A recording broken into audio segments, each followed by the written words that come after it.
kalian ini NIM 19132407. Nama saya Polisi Handai, NIM 160344. Di sini saya El ingin memberi sepatah dua kata-kata untuk membuka wawancara perkoperasian ini.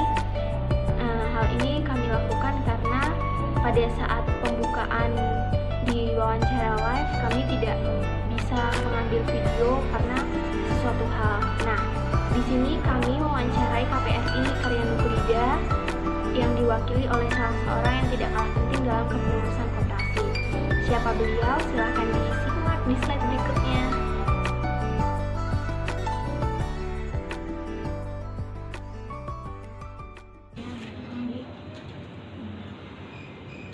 Usaha yang dikelola itu kan simpan pinjam, jasa dan pertokohan.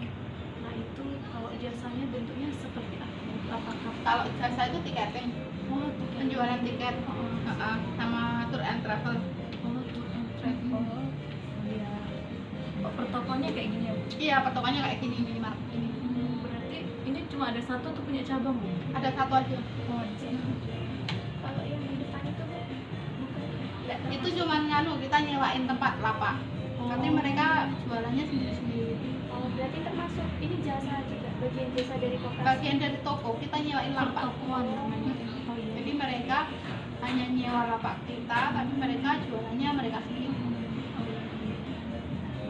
Kemudian program yang diselenggarakan itu kan simpan pinjam.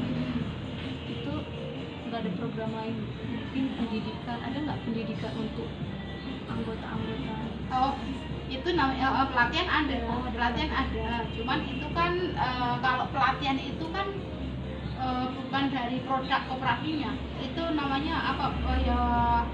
Kayak pengembangan SDM. Oh iya, Bu. Oh iya, kalau pelatihan kan pengembangan SDM, bukan produk dari koperasi. Berarti mendapatkan pendidikan juga. Mendapatkan pendidikan, pengurusnya juga dapat, pengawasnya dapat, anggotanya juga. Biasanya berapa kali ya, Bu? Setahun sekali. Oh, setahun sekali Iya. wajib ya, Bu ya. Kemudian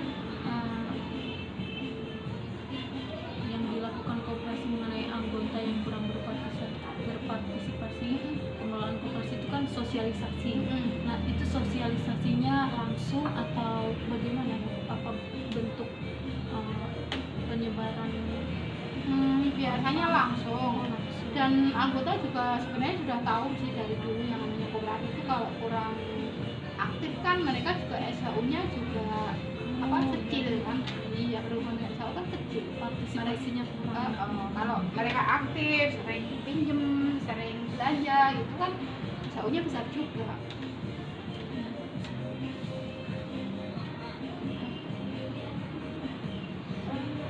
Maaf, mau tanya berkaitan dengan yang barusan Ibu jelasin, apakah keaktifan anggota itu diukur dari mungkin hanya simpan pinjamnya atau mungkin ada keaktifan lain yang dinilai dari koperasi? Kalau koperasi itu, kalau koperasi simpan pinjam memang keaktifannya itu hanya simpan pinjam. Misalkan siapa yang paling besar pinjam ya berarti itu yang mendapat SHU paling besar karena mereka yang memberikan bunga ke koperasi itu paling besar, ibaratnya gitu. Seperti kalau belanja, siapapun yang belanja paling banyak ya berarti dia dapat SHU paling besar kan, karena dia belanja banyak gitu. Jadi SHU itu tergantung keaktifan kita. Semakin kita belanja banyak, semakin kita pinjam besar itu ya semakin besar SHU yang kita dapat juga. Mungkin kalau untuk simpan pinjam, simpan pinjamnya itu ada catatannya. Tapi kalau misalkan tadi Ibu mengatakan berdasarkan banyak Belanja. Iya, dalam belanja berarti Belanja juga ada catatannya. Kan anggota kan punya nomor anggota. Setiap anggota punya nomor. Jadi mereka kalau belanja di sini mesti nyebutin nomor anggota saya segini, Mbak. Itu kan ada rekamnya di komputer. Jadi sudah ngeling lah sama nomor-nomor anggota, sama keaktifan belanja. tapi emang mungkin kan nggak Bu kalau yang bukan anggota koperasi untuk beli di sini? Ini memungkinkan saja. Memang sebenarnya ini itu minimarket itu kan untuk anggota koperasi dan untuk umum. Cuman kalau untuk umum tidak dapat SHU karena umum dan mereka kan karena tidak punya nomor anggota. Karena karena anggota koperasi karya Kolida itu hanya karyawan Batan atau orang-orang yang bekerja di wilayah Batan saja.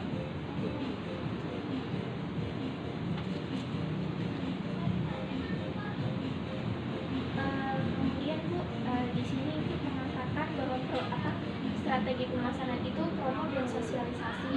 Mungkin boleh berbagi pengalaman Bu, waktu promosi itu seperti apa? Kalau sosialisasi ya kan kita kadang-kadang bikin RAT, terus ada misalkan ada rapat-rapat apa gitu sosialisasi kayak gitu. Kalau promosi ya kan kita punya selebaran setiap 10 hari sekali atau 2 minggu sekali. Kita punya leaflet untuk promosi, misalkan yang lagi promo barangnya apa aja. Kan sama aja memberitahu kepada orang-orang bahwa ini loh ada promo. Ada promo, terus ayo beli atau ayo belanja kayak gitu. Siapa tahu kalian tertarik kayak gitu. Pak Kati. Halo. Lagi ada mahasiswa. Pak Kati dari mana? Dari kantor. Oh ya, cek. Aku mau milih kakek. Di nomor 17 juga kami kan menanyakan kendala, kemudian mengatasinya itu bagaimana. Di sini disebutkan tidak ada terus karena potongan gaji. Nanti dikembangkan sendiri yang itu. Saya hanya cerita bahwa ini koperasi milik pegawai negeri. Kalau koperasi milik pegawai negeri itu, kalau pinjaman mesti dipotong gaji angsurannya. Terus kalau misalkan kredit barang juga dipotong gaji. Kalau belanja secara kredit juga dipotong gaji. Berarti kan aman, tidak ada kendala.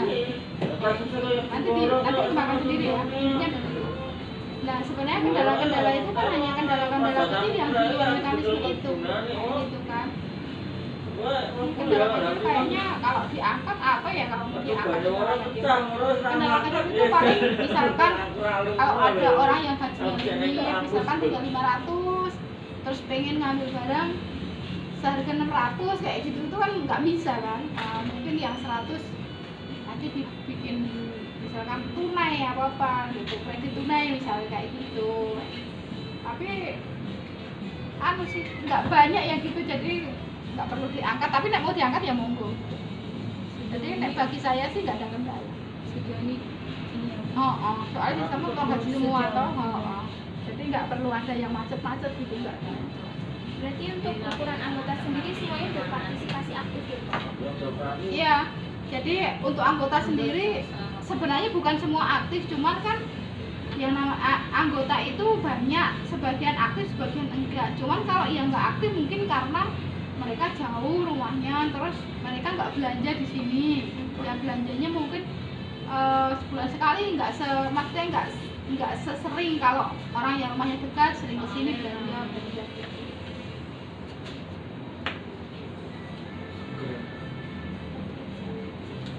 Ibu, maaf. Tadi yang ditanyakan Kak Auli kan tentang program.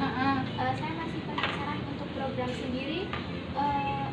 Saya masih butuh penjelasan, mungkin Ibu. Program apa dulu? Program dari koperasi mungkin untuk anggotanya.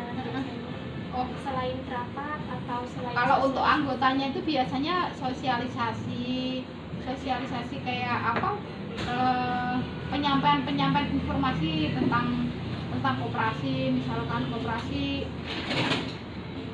pertengahan tahun ini dapat laba berapa, kayak itu informasi kayak gitu, atau punya produk apa, misalkan silahkan kalau mau pada pinjem, mau ada uang banyak apa gimana, atau silahkan kalau mau menabung, mumpung jasa menabungnya tinggi kayak gitu kita sosialisasi.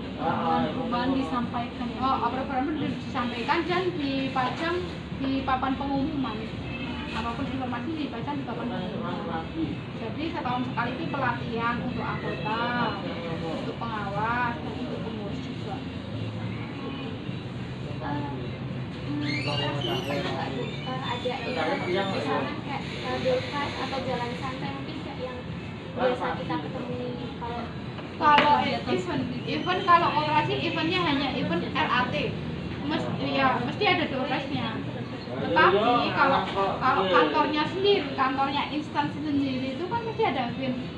Misalkan ulang tahun Korpi, ulang tahun Batan, terus nanti jalan sehat, itu pasti door operasinya dari koperasi. Ya, door operasinya dari koperasi. Selain itu Bu, koperasi ini ada nggak menjalin kerjasama atau mitra dengan yang lain? Mitranya hanya sama bank, sama pendana lah istilahnya. Sumber dana ya Bu? Bank atau koperasi pusat, misalkan koperasi provinsi, koperasi kabupaten itu kan memang harus menjalin kerjasama karena kan harus bersinergi. Jadi untuk misalkan sesama koperasi serba usaha atau koperasi pegawai gitu belum ya? Belum. Karena mereka juga karena yang diurusi hanya pegawainya sendiri kan, sama seperti di sini juga sebenarnya yang diurusi hanya pegawainya sendiri, anggotanya sendiri. Ini kenapa sampai melibatkan umum karena toko kan nggak mungkin cuma hanya untuk anggotanya, orang umum kan juga bisa belilah secara tunai kayak gitu. Ibu, ya. Di sini Ibu mengatakan kekurangannya itu adalah pengembangan hanya sebatas jumlah anggota saja. Mungkin Ibu bisa menceritakan. Iya, kalau pengembangan simpan pinjam memang harus hanya sebatas jumlah anggota, karena kalau ini kan koperasi pegawai negeri. Kalau koperasi pegawai negeri itu yang bisa pinjam atau menampung kan hanya anggota saja, nggak boleh orang umum. Itu beda dengan koperasi di luar sana, beda dengan koperasi umum yang serba usaha tapi yang umum. Ini punyanya pegawai negeri itu hanya anggotanya saja, dan anggotanya koperasi pegawai negeri ya hanya orang-orang yang tergabung di sini. Kayak gitu. Kecuali kalau toko memang orang umum bisa belanja karena kita punya. Kalau anggota kan bisa boleh, bisa bersih.